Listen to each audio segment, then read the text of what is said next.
অতএব কোনো নারী যদি তার স্বামীকে, তার ভাই বোন, মা বাপ থেকে দূরে সরায়, এ নারী নিজের পায়ে নিজে কুঠারাঘাত করছে, কারণ স্বামীর জীবনে, অর্থে, রুজিতে বরকত কমায় দিচ্ছে। একই কথা পুরুষদের জন্য প্রযোজ্য, যে মেয়েদেরকে তাদের বাবা মা, তাদের আত্মীয় স্বজন, রক্ত সম্পর্কীয় ভাই বোন, তাদের সাথে সম্পর্ক রাখতে যারা বাধা দেয়, এই সমস্ত পুরুষগুলোও গুনাহগার হবে, যৌক্তিক কারণ ছাড়া। যে সেখানে সম্পর্ক লাগে তার দিন ক্ষতিগ্রস্ত হয়, তাহলে ভিন্ন কথা হতে পারে। আল্লাহ তাআলা আমাদেরকে আত্মীয়তার বন্ধনগুলোকে রক্ষা করে চলার তৌফিক দান করুন। বড় অবহেলিত একটি ফরজ, অবহেলিত একটি ফরজ। এই ফরজের ব্যাপারে আমরা অনেকে নামাজ কালাম পড়ি, মুখে দাঁড়িয়ে আছে, টুপি জুব্বা আছে, আলহামদুলিল্লাহ তাসবিহ তেলাওয়াত করি, ওয়াজ মাহফিলে আসি, অনেক ভালো ভালো কাজ করি, কিন্তু ওই যে রক্ত সম্পর্কে আত্মীয়দের সাথে আমাদের কোনো সম্পর্ক। শেষ কবে নিজের ফুফুর সাথে যোগাযোগ করেছেন? কয়জন বলতে পারবেন? এই মজলিসে কয়জন আছেন যে ফুফুর সাথে গত সপ্তাহ, 10 দিন, 20 দিন, 1 মাসের মধ্যে যোগাযোগ করছেন নিজের ফুফুর সাথে? মাশাআল্লাহ, আল্লাহর কিছু বান্দা আছেন, কিন্তু খুব অল্প হাত উঠছে। আর বাকিদের কি কারোর ফুফু নাই? আমার ফুফু নাই, আপনাদের কারোর ফুফু নাই? অনেকের মারা গেছেন। আল্লাহ তাআলা আমাদেরকে এই অবহেলিত আত্মীয়র কেয়ার করার তৌফিক দান করেন। কোন কোন ফুফুরা আবার ভাতিজাদের ক্ষতি করে, ঝামেলা করে, তাদের হিংসা করে, সেটা ভিন্ন কথা। কিন্তু আপনি ভাতিজা হিসাবে আপনার জায়গা থেকে আপনি রাখবেন, চেষ্টা করবেন তার সাথে সুসম্পর্ক বজায় রাখা।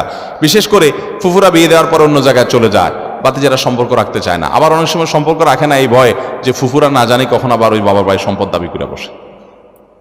আল্লাহ তাআলা আমাদেরকে আত্মীয়তার সম্পর্কগুলো রক্ষা করার তৌফিক দান করুন। ইসলাম চায় আমরা একটা এমন সমাজ গড়ে তুলি যে সমাজে প্রত্যেকটা মানুষ তার যার যার দায়িত্ব তিনি পালন করবেন, কর্তব্য সচেতন হবেন, পারস্পরিক সম্পর্কগুলো, বন্ডিংগুলো ভালো হবে, এটা ইসলাম চায়। অতএব আমাদেরকে সেটি করতে হবে। তাহলে ভাগ্য সুপ্রসন্ন হওয়ার জন্য দ্বিতীয় আমলের কথা বললাম, স্পেশালি আমাদের রক্ত সম্পর্কে আত্মীয়দের সাথে সুসম্পর্ক বজায় রাখতে হবে। তাহলে আল্লাহ তাআলা জীবনে বরকত দিবেন এবং হায়াতে বরকত দান করবেন। নাম্বার 3 এবং শেষ নম্বর আমল হলো দোয়া করা। ভাই, দোয়া এত বড় অস্ত্র, আল্লাহু আকবার। ইমানদারের এর চেয়ে বড় কোনো অস্ত্র নাই ভাই, এর চেয়ে বড় কোনো অস্ত্র নাই মুসলমানের। সবচেয়ে বড় এই অস্ত্রটি সবচেয়ে বেশি অবহেলিত থাকে আমাদের। সবচেয়ে বড় দুর্ভাগ্য আমাদের দেশে মুসলমানরা দোয়া করতে জানি না। আমরা দোয়ার দরকার হলে হুজুরের মুখের দিকে চায় থাকে।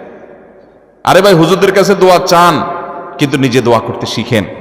আল্লাহ বলেছেন উদউনি আস্তাজিব লাকুম, তোমরা আমার কাছে দোয়া করো, আমি দোয়া কবুল করব। আহ, কি কপাল পোড়া, আমরা চাইতে জানি না।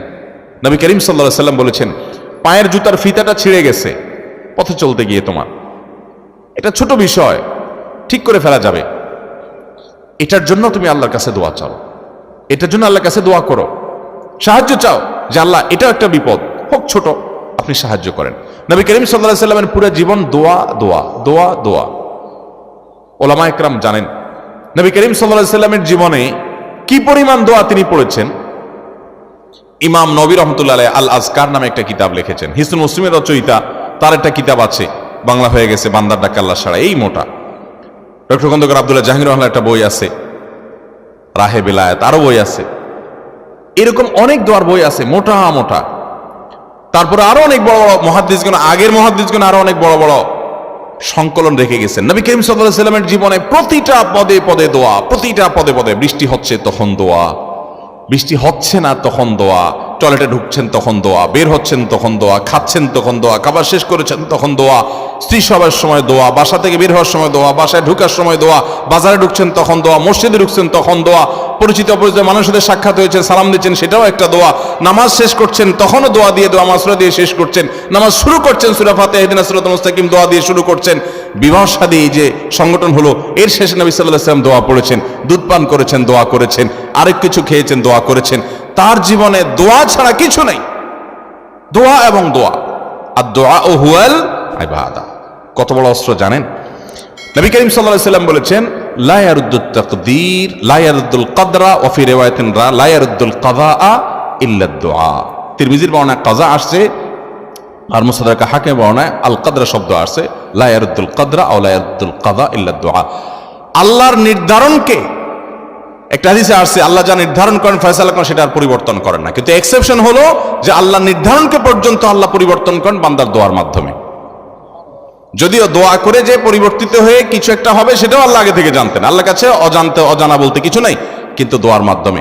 নবী করিম সাল্লাল্লাহু আলাইহি ওয়াসাল্লাম আল্লাহর কাছে কিছু জিনিস থেকে পানা চাইতেন, ভাইরা আমার, এর ভিতরে একটা হলো ওয়াসুইল কাযা, আল্লাহুম্মা ইন্নী আউযু বিকা মিন দারকিল বালা ওয়া দারকিশ শাকা ওয়াসুইল কাযা ওয়া শামাতাতিল আদা। ওয়াসুইল কাযা, আল্লাহ আপনার কাছে পানা চাই সুউল কাযা, আপনার ফয়সালার ক্ষতি থেকে। আমার ভাগ্যে কোনো ক্ষতিকর কিছু থাকলে এটা থেকে আপনার কাছে পানা চাই আল্লাহ। নবী সাল্লাল্লাহু আলাইহি ওয়াসাল্লাম দোয়া করতেন। আমরা কয়বার দোয়া করি? অতএব ভাইরা আমার, আল্লাহর কাছে দোয়া করতে থাকবো, আল্লাহ আপনি আমাকে আপনার কাজা, আপনার কদরের ক্ষতি থেকে আমাকে আপনি পানা দেন, আমার জন্য কোনো ক্ষতি স্পর্শ না করে আমার নসিবে যেন ভালো কিছু হয়। ভাগ্যকে পর্যন্ত আল্লাহ রাব্বুল আলামিন পরিবর্তন করে দেন, যেটা গায়রে মোবরাম তাকদীরে দুইটা প্রকার আছে, বিস্তারিত আলোচনা আমি যাওয়ার সুযোগ নেই, সেটা আল্লাহ তাআলা দোয়ার মাধ্যমে পরিবর্তন করেন। এই জন্য চোখের পানি ফেলা, দোয়া করতে জানা। ভাইরা আমরা দোয়া করতে জানি না, বড় বড় কপাল পড়া। দোয়া করতে আমরা বলি কি যে আমি দোয়া করতে জানি না। দোয়া করতে জানেন না? দোয়ার মতো সহজ কাজ আরেকটা নাই, সবচেয়ে সহজ কাজ দোয়া করা। এই জন্য দোয়ার জন্য ওযুও লাগে না, বিনা ওযুতে দোয়া করা যায়। এমনকি গোসল ফরজ হয়েছে, আপনি দোয়া চালাতে পারেন, নামাজ পড়তে পারবেন না, কোরআন তেলাওয়াত করতে পারবেন না, কিন্তু দোয়া করতে পারবেন। এরকম সহজ একটা কাজ কিন্তু আমরা করি না। আপনি একা একা হাঁটছেন, আপনি আল্লাহর সাথে কথা বলেন। দোয়াটা মানে হলো মুনাজাত মা আল্লাহ।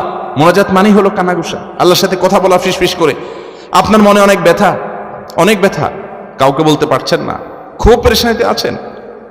আপনাকে আমি আল্লাহর শপথ করে বলি, আপনি সুন্দর করে ওযু করেন, 2 রাকাত নামাজ পড়েন, ধীরে সুস্থে, লম্বা রুকু, লম্বা সিজদা দিয়ে, কেরাত দিয়ে, আস্তে আস্তে নামাজ শেষ করে একটু হাত তুলে আল্লাহর পাশে, আল্লাহর কাছে একটু আপনি কথা বলেন, চোখের পানি ফেলেন, একটু কথা বলেন, আল্লাহ আমার মনে এই কষ্ট, আমি শপথ করে বলতে পারি আপনার মন হালকা হবে। আল্লাহর উপরে ভরসা করে বলতে পারি, যদি আপনি শর্তগুলো সঠিকভাবে করতে পারেন, ঠিক রেখে, ইনশাআল্লাহ আপনার মন হালকা হবে।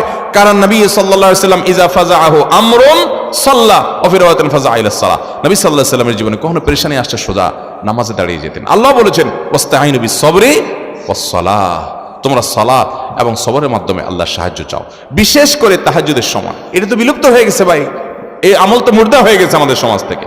তাহাজ্জুদ এটা তো পরের কথা, ফজরই পড়তে পারি না আমরা, রাত 2টা বাজে শুই। নবী করিম সাল্লাল্লাহু আলাইহি সাল্লাম তাহাজ্জুদের সময় আমাদেরকে আল্লাহর কাছে দোয়া করার শিক্ষা দিয়েছেন। আল্লাহ তাআলা দুনিয়া আসমানে এসে বান্দাকে ডেকে ডেকে বান্দাকে ক্ষমা করেন। 5 ওয়াক্ত নামাজের জন্য আজান দেয় মুয়াজ্জিন, 5 ওয়াক্ত নামাজের জন্য ডাকে কে? মুয়াজ্জিন। আর তাহাজ্জুদের জন্য ডাকেন স্বয়ং আল্লাহ তাআলা। তাহাজ্জুদের জন্য কে ডাকে? তাহাজ্জুদের জন্য আল্লাহ সুবহানাহু ওয়া তাআলা। হাদিসে আসছে নবী করিম সাল্লাল্লাহু আলাইহি সাল্লাম বলেছেন যে রাতের শেষ প্রহরে আল্লাহ তাআলা দুনিয়ার আসমানে এসে বান্দাদেরকে ডেকে ডেকে বলেন, আলামিন মুবতালান ফাআফিয়ালা, আলামিন মুস্তাগফিরিন হালমিন মুস্তাগফিরিন ফাআগফিরালা, কেউ কি আছো গুনাহ মাফ চাইবা আমার কাছে, উঠো চাও আমি মাফ করে দিব। আল্লাহ ডেকে ডেকে মাফ করেন। ভাইরা আমার, খুব অসুবিধা, ভোর রাতে উঠে যান, একটু তাহাজ্জুদ পড়েন, 2 রাকাত 4 রাকাত 6 রাকাত 8 রাকাত, লম্বা কেরাতে, লম্বা রুকু সিজদা দিয়ে। আমরা জানি আয়েশা রাদিয়াল্লাহু আনহা বলেছেন নবী করিম সাল্লাল্লাহু আলাইহি ওয়াসাল্লাম তাহাজ্জুদ যে পড়তেন, লা তাসআল আন হুসনিহিন্না ওয়া তুলিহিন্না, আর বলো না, জিজ্ঞাসা করো না সে কি সুন্দর ছিল। দাঁড়িয়ে কেরাত শুরু করলে আর রুকুতে যেতেন না, রুকুতে গেলে আর উঠতে চাইতেন না, সিজদা গেলে আর উঠতে চাইতেন না। ভাইরা আমার, আমি প্রায় সময় বলি, কয়েকটা ইবাদতের নগদ স্বাদ পাওয়া যায়, একটু চেষ্টা করলে আপনিও পাবেন।